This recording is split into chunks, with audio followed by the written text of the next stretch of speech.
Emmanuel Macron aime l'Europe, mais elle ne lui rend guère. Un an et demi après son discours de la Sorbonne de septembre 2017, dans lequel il proposait une réforme en profondeur de l'Union, le bilan du chef de l'État est bien maigre. Mais ce n'est pas de sa faute, il s'est enlisé dans les habituels sables mouvants merkeliens et il n'a trouvé aucun allié, ni chez ses partenaires, ni dans les institutions communautaires. Bien au contraire même. Ainsi, la Commission, au lieu de soutenir le monsieur plus d'Europe, a préféré épauler la madame Nine de l'Europe. Les exemples des rebuffades subies par Macron sont nombreux. Sa proposition, pourtant timide, de créer une liste transnationale pour les élections européennes a été abattue en plein vol par le Parlement de Strasbourg, alors que ce petit saut fédéral aurait dû l'enthousiasmer. Mais la CDU allemande n'en voulait pas. Ne parlons même pas de la zone euro, où il n'a rien obtenu, les Allemands, encore eux, torpillant le Parlement de la zone euro ou un budget digne de ce nom.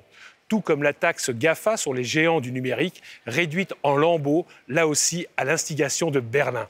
C'est cela le problème de l'Europe. Il est déjà difficile de la faire quand Paris et Berlin sont d'accord, alors quand elles sont en désaccord.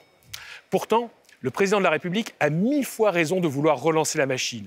À force de ne rien faire, l'Europe est en danger, comme il l'a à nouveau proclamé dans une tribune publiée le 5 mars dans tous les pays européens.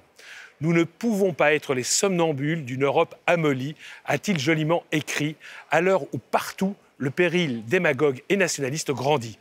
Lassé d'attendre que les gouvernements se réveillent, Macron tente dans cette tribune une manœuvre audacieuse en s'adressant aux citoyens européens, c'est-à-dire à vous. Il leur propose de créer une conférence pour l'Europe, composée de représentants des États et des institutions européennes et associant des panels de citoyens.